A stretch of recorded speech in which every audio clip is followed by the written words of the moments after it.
Look with me to the book of Leviticus, the third book in the Old Testament, chapter 21, verse number 10. मेरे साथ खोल दीजिए levy व्यवस्था की किताब जो बाइबल में तीसरी किताब है, उसका 21वां अध्याय, उसका 10वां वचन, Where the Lord was giving certain guidelines and command to the high priest through Moses. और परमेश्वर ने कुछ आज्ञाएं और कुछ निर्देशन मूसा के द्वारा महायाजक को दी.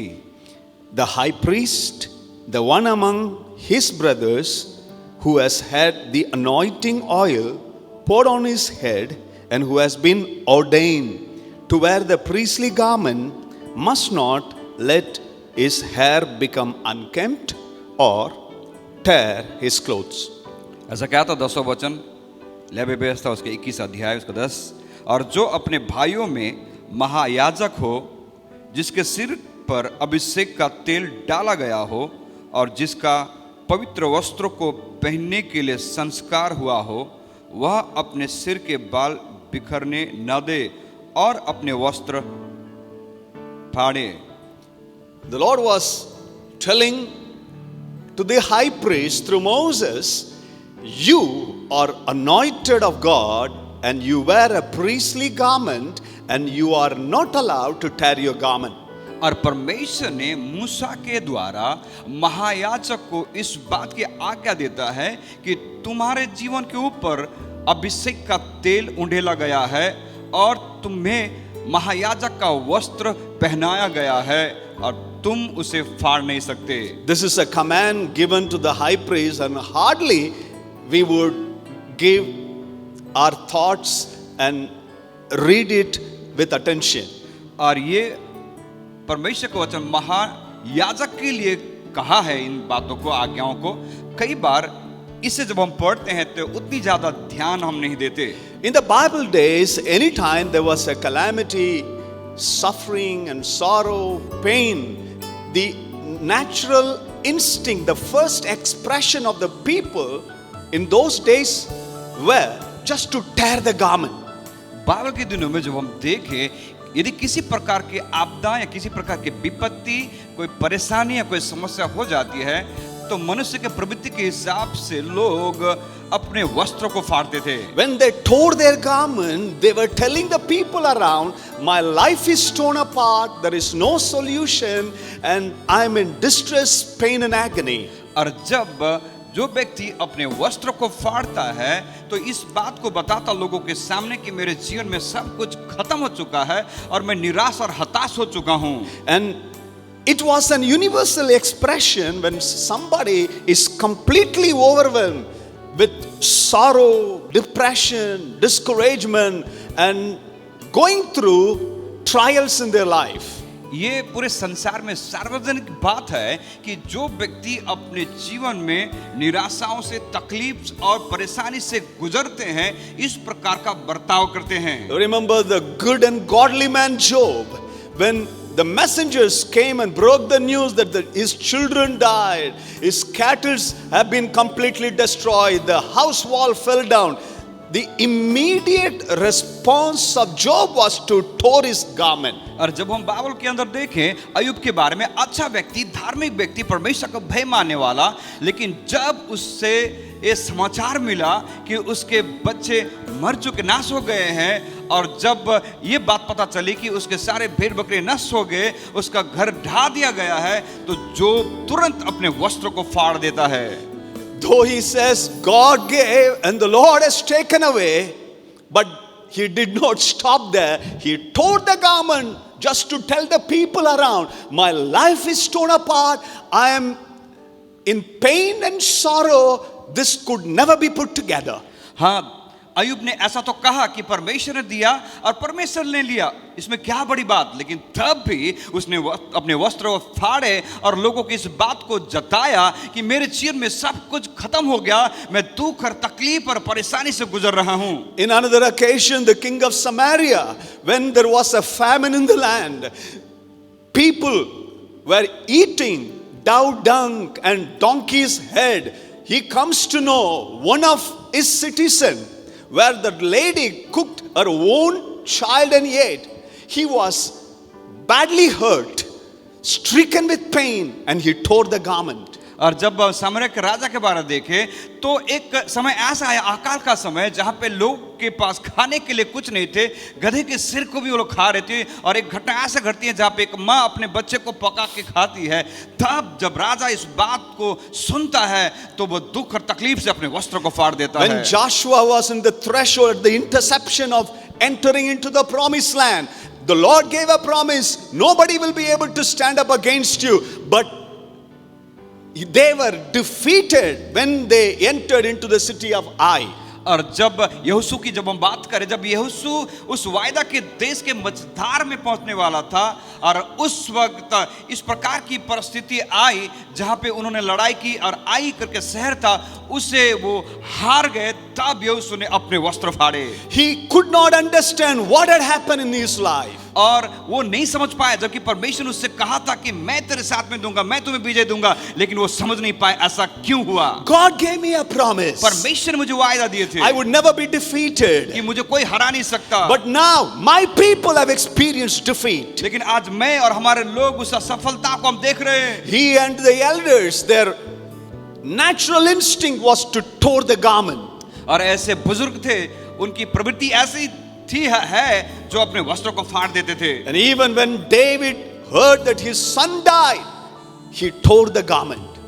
यहाँ तक कि दाऊद का जब खबर मिला कि उसका पुत्र मर गया है, दाऊद ने अपने वस्त्र फाड़ दिए। But Moses was talking to the high priest in this particular scripture. लेकिन जहां पे मूसा उस महायाजक से बातें कर रहा था इस वचन के दौरान, He says, no matter what strikes your life, you are not allowed to tear your garment just like the people outside. तब मूसा ने उस महायाजक से कहा कि तुम्हारे जीवन में किसी प्रकार की भी परिस्थिति क्यों ना आ जाए, तुम्हारे जीवन के ऊपर अभिषेक का तेल उंडेला गया है और महायाजक का वस्त्र पहना गया है। तुम्हें अधिकार नहीं कि तुम उस महायाजक के उस वस्त्र को तू फाड़े। The outside people do not have the priestly garment. और जो बाहर के लोग थे उनके पास वो अधिकार नहीं था कि याजक के वस्त्र को पहने। The people out there, they do not have the anointing oil upon their life. और बाहर जो लोग खड़े थे उनके पास पवित्र तेल का अभिषेक उनके ऊपर नहीं था। They could not access to the holy of holies to talk to the Lord. और उन सामान्य लोगों को अति पवित्र स्थान में जाके परमेश्वर के साथ बात करने की अनुमति नहीं थी। But you, the high priest, you have the privilege, luxury of entering into the holy of holies and talk to God. और उस महायाजक को ये अधिकार दिया गया था कि उस महायाजक के उस वस्त्र को, पवित्र वस्त्र पहन के परमेश्वर के उपस्थिति में जाके परमेश्वर से बातें कर सके, प्रार्थना कर सके। Tearing the garment means that you have no hope, your life could never be put together. Other people can do it, but you are standing in my presence, you cannot do it. और वस्त्र को फाड़ने का मतलब यह है कि तुम्हारे जीवन में सब कुछ तहस नहस हो गया है, सब कुछ बिगड़ गया है, लेकिन तुम महायाजक होके तुम ऐसा नहीं कर सकते।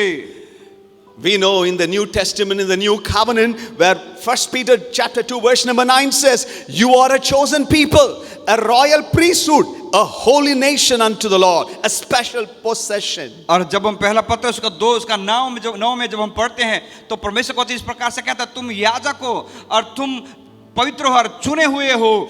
Anytime we, the New Testament priest, who have the anointing of God upon our life, could boldly come and stand before His presence, tear apart our life and act like the outsiders. What we are trying to say is, there is no hope, or God cannot do anything for me. God takes it so seriously.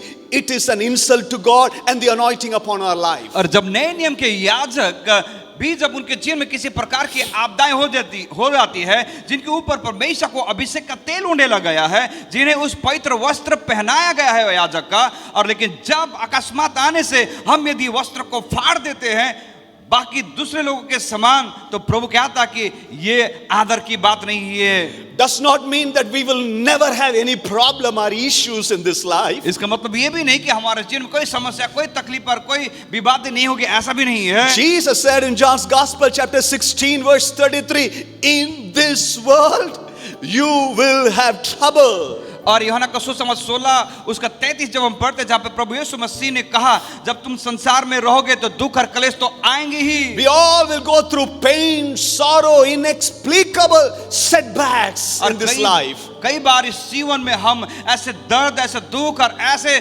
चीजें से होकर गुजरते जिसे हम बोलना भी नहीं पसंद करते. But God says, I forbid my priest who I have anointed. I have given them access to my presence. They cannot behave like the people outside. लेकिन परमेश्वर इस बात की आज्ञा को देता है जिस महायाजक को मैंने अभिषेक किया है और उस पवित्र वस्त्र पहनने का अधिकार दिया है उसको कोई अनुमति नहीं है कि बाहरी लोगों के समान उस अभिषेक के तेल और उस पवित्र वस्त्र को फाड़े. Because the one who is in us is greater than the one who is in the world. क्योंकि जो हमारे अंदर है इस संसार में उससे बढ़कर है. When we act like the people outside as if we, the people of God, have no hope for our future, there is no solution, it is an insult. We are telling God, God, you cannot do anything for me. और जब हम परमेश्वर के संतान, परमेश्वर के जन जब हम होते हैं और हमारे जीवन में आपदाएं या हमारे जीवन में किसी प्रकार की परिस्थिति बिगड़ जाती है जहां पे हम हताश और निराश हो जाते हैं, उस वक्त आप और मैं बाहरी लोगों के समान अपने वस्त्र को नहीं फाड़ सकते.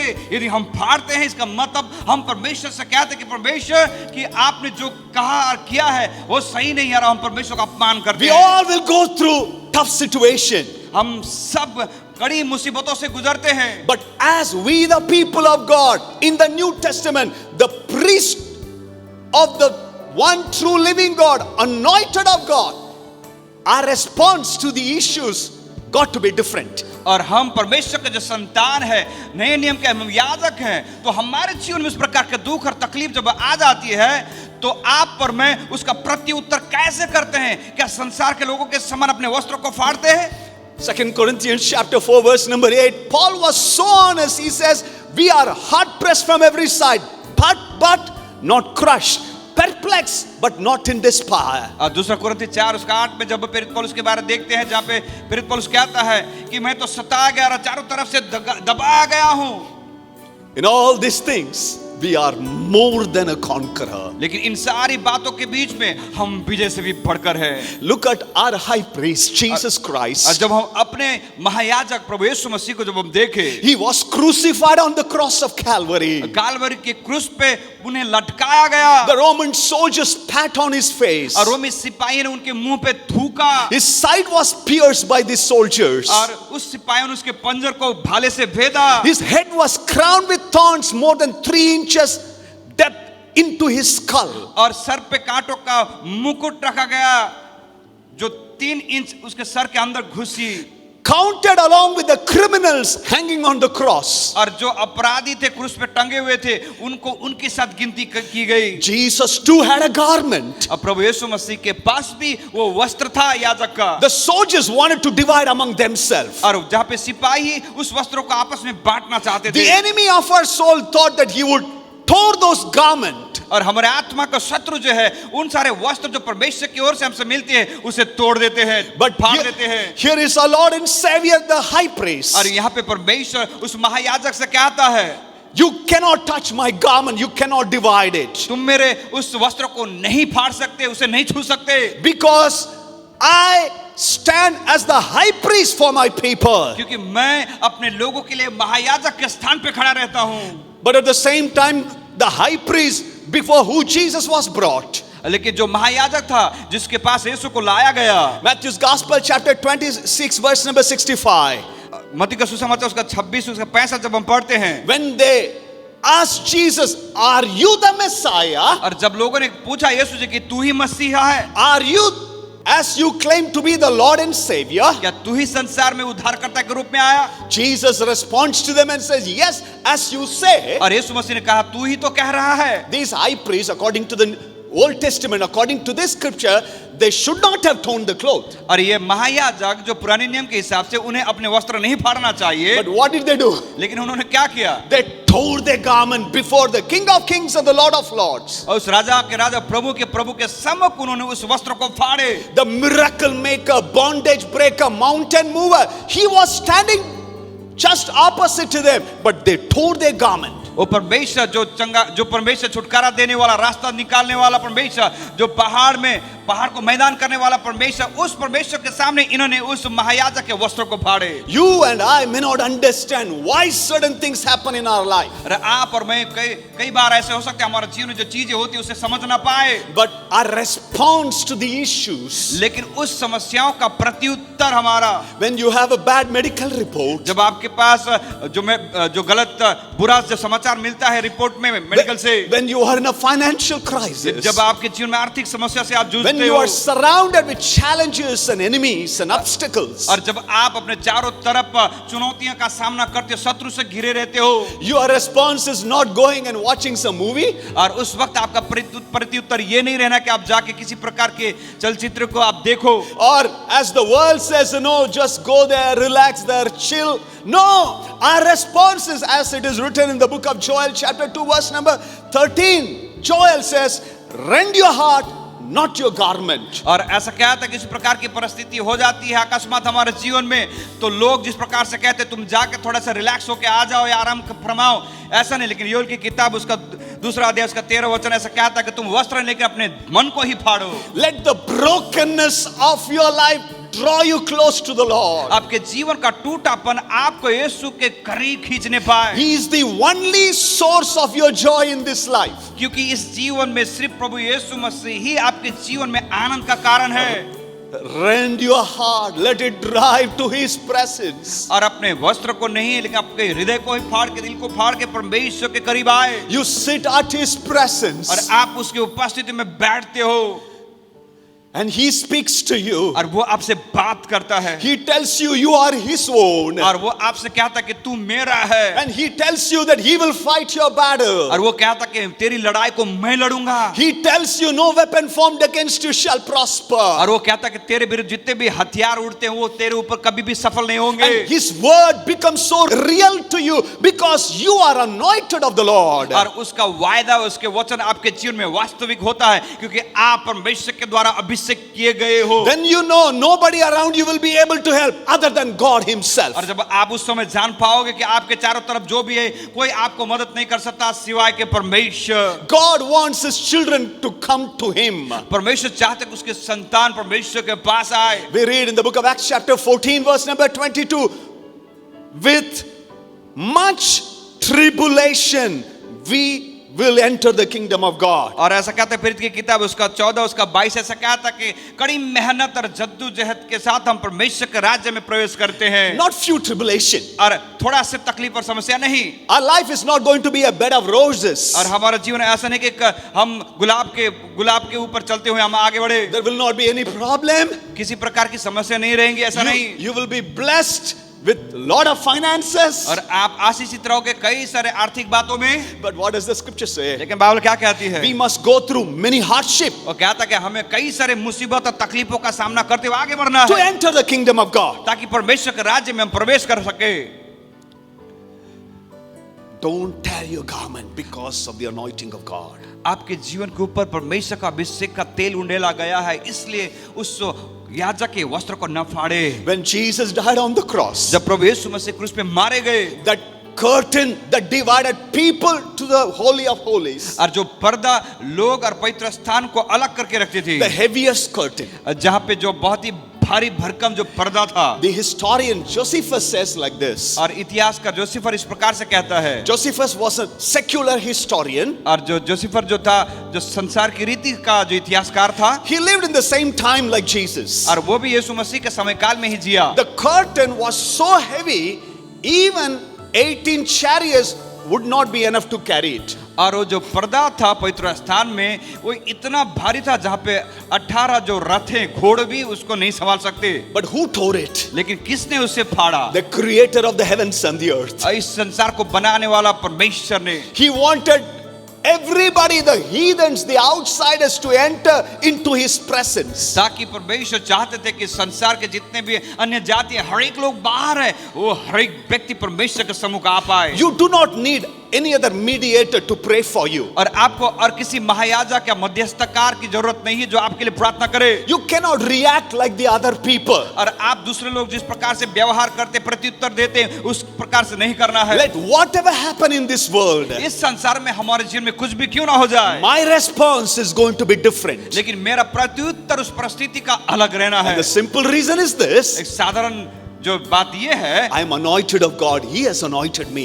कि मैं परमेश्वर के द्वारा अभिषिक्त किया हुआ दास हूँ, उसने मुझे अभिषेक किया है And I have access to His presence. और मुझे अनुमति है कि मैं उसकी उपस्थिति में हियाव के साथ That's जाऊं। what David says in Psalm 23, verse number 5. इसीलिए भजनकार दाऊद इस प्रकार से कहता है, भजन संहिता 23 उसका 5 में, The Lord is my shepherd, I am His sheep. वो कहता है कि यहोवा मेरा चरवाहा है, He anoints my head with oil. उसने मेरे सिर को तेल से अभिषेक किया है। You know, again, here when he says He anoints my head with oil, और जब दाऊद कहता कि परमेश्वर ने तेल से मेरे सिर को अभिषेक किया है, David knew what he was saying. और दाऊद जानता था वो क्या कह रहा था, He was a shepherd. और वो एक चरवाहा था। In the Bible days, the biggest enemy to the sheep was not wolf, और बाइबल के समय में भेड़ बकरे का शत्रु जो था भेड़िया नहीं था, but bucks and serpents. लेकिन सांप और कीड़े थे।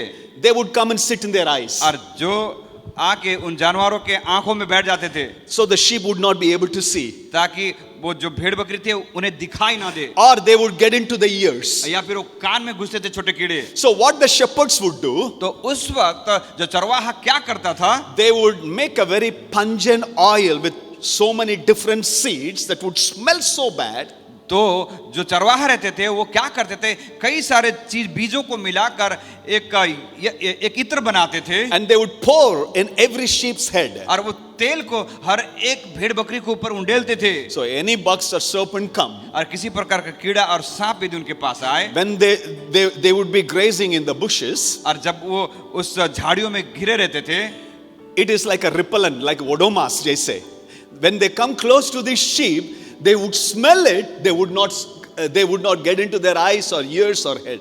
और जब ये कीड़े और सांप जब उन भेड़ बकरियों के पास आते थे तो वो उस सुगंध के वजह से वो पास नहीं आ सकते थे, इसलिए वो उनके कानों में और आंखों में नहीं घुस सकते थे। So David says he anoints my head with oil. तो इसलिए दाऊद कहता कि वो मेरे सिर को तेल से अभिषेक किया है, Because of this anointing oil upon my life, और क्योंकि मेरे सिर के ऊपर जो अभिषेक का तेल है इसके वजह से the enemy would not be able to get into my life. तो शत्रु शैतान मेरे जीवन के अंदर नहीं आ सकता। No bugs, no flies, it's a repellent against the enemy. और कोई भी कीड़ा या फिर कोई भी मक्खी और कोई भी जानवर मेरे अंदर नहीं आ सकता कि मैं परमेश्वर के उस सुरक्षा के दायरे में रहता हूं। Friends, I'm not saying no problem will come to you. दोस्तों, मैं ये नहीं कहता कि आपके जीवन में समस्या नहीं आएगी, Problems will come. समस्या तो आएंगी। Challenges and sufferings are part of the life. चुनौतियां और तकलीफें तो हमारे जीवन का भाग हैं। But how we people of God respond is different. लेकिन हम परमेश्वर के लोग, परमेश्वर के जन किस प्रकार से उसका प्रत्युत्तर हम देते हैं। We get back to the presence of God. और परमेश्वर को उपस्थिति में वापस आते हुए Not the way the world addresses to the issues. जिस प्रकार से संसार परिस्थिति को किस प्रकार से सामना करती है, इस प्रकार से नहीं। We have access to His presence. और हमें अनुमति है कि उस परमेश्वर के उस अति पवित्र स्थान में हियाव के साथ जाए। We have the anointing of God. हमारे जीवन में वो अभिषेक का तेल उंडे You don't लगाया need to है। depend upon somebody to pray for you. Write a chitti and say, please pray for me. You can pray, God will answer. और आपको किसी को चिट्ठी लिख के इस बात को बोलने की जरूरत ही नहीं कि आप मेरे लिए प्रार्थना कीजिए। आपके जीवन में परमेश्वर ने वो अभिषेक को दिया है। You don't need to send a special offering for somebody to pray for you. You can pray, God will answer. और आपको विशेष अनुदान किसी को भेजने की जरूरत नहीं है ताकि वो आपके लिए प्रार्थना करे। आप आपके लिए खुद के लिए प्रार्थना The कीजिए। most powerful prayer that anybody can say is to take the name of the Lord and say, Jesus, He is there. और सबसे सामर्थ्य प्रार्थना ये है जहाँ पे कोई व्यक्ति यीशु मसीह के नाम को लेकर पुकारता कि यीशु, जब वो पुकारता है तब यीशु की उपस्थिति वहाँ पर रहती है। Let me, in conclusion, read that scripture one more time. और फिर एक बार खत्म करने से पहले उस वचन को फिर एक बार मैं पढ़ना चाहता हूँ। Leviticus chapter 21, verse number 10. Levy व्यवस्था की किताब उसका 21वां अध्याय उसका 10वां वचन। The high priest, the one among his brothers who has had the anointing oil poured on his head and who has been ordained to wear the priestly garment, must not let his hair become unkempt or tear his और clothes. इससे क्या था, और जो अपने भाइयों में महायाजक हो, जिसके सिर पर अभिषेक का तेल डाला गया हो और जिसका पवित्र वस्त्रों को पहनने के लिए संस्कार हुआ हो, वह अपने सिर के बाल बिखरने न दे और अपने वस्त्र फाड़े। Bow your head wherever you are. जहाँ के भी आप हो, अपने सर को झुकाएं। You are special unto God. आप परमेश्वर के लिए विशेष हो। God has got a provision for every problem you have in your life. और परमेश्वर ने आपके लिए जो भी समस्या का सामना आप करते हो, उसके लिए प्रावधान रखे हैं। It could be sickness हो सकता है आपकी बीमारी हो सकती है, or a crisis that you are experiencing, you are in the middle of it. और आपके जीवन की कमी घटियां जिसमें आप जूझ रहे हो और बीच मझधार में हो, He has got the answer. उसके पास उत्तर है आपके लिए। Let's just pray together. आइए एक साथ हम प्रार्थना करें। Would you lift up your hand? क्या अपने हाथों को उठाएंगे, Lift up your eyes towards the heaven, अपनी आंखों को स्वर्ग की ओर उठाएं, from where our help comes from. जहां से हमारी सहायता आती है। Lord, you are the maker of the heavens and the earth. प्रभु, इस संसार को बनाने वाला प्रभु आप है। Often we look into the faces of people for getting an answer for our crisis. कई बार हम अपने जीवन में उन समस्याओं का सामना करते हैं, उस वक्त हम अपने ध्यान, अपने विश्वास को लोगों की ओर लगा देते हैं। Lord, doctors cannot heal our bodies. Prabhu, doctor हमारे जीवन में समाधान नहीं कर सकता। Bank cannot put an end to our financial crisis. प्रभु, हमारे आर्थिक अवस्था को बैंक सुधार नहीं सकता, But it is you, Lord. लेकिन प्रभु आप कर सकते Our हो। help comes from you. प्रभु, हमारी सहायता आपकी ओर से आती है। I pray in Jesus' name. मैं प्रार्थना करता हूँ यीशु के नाम से, People who have given up their life Jin at लोगों the ने- point of quitting it. जिन लोगों ने अपने जीवन में हार मान के प्रभु सब कुछ छोड़ने के तट पर है, People who think, what is the use of holding on to faith? और जिन्होंने कहा था कि इन विश्वासों का फायदा ही क्या है, Draw them so close to you. उनको प्रभु अपने नजदीक लाइए। Pour a fresh oil upon their life, Prabhu, Lord. एक ताजे तेल को उनके जीवन में उंडेलिए प्रभु। Let them have the courage and boldness. They who wait upon the Lord shall renew their strength. ओ प्रभु, उनके पास वो हिया और हिम्मत होने पाए और कहने पाए, जो यहोवा के बाट को जोते हुए नया बल प्राप्त करेंगे। You give strength to the weary. प्रभु, जो थके हुए को बल देने वाला परमेश्वर आप है। Strengthen them, Lord. प्रभु ने मजबूत कीजिए। In Jesus' mighty and matchless name we pray. यीशु के सामर्थ्य और मीठे नाम से हम प्रार्थना मांगते हैं। Amen and amen. आमेन।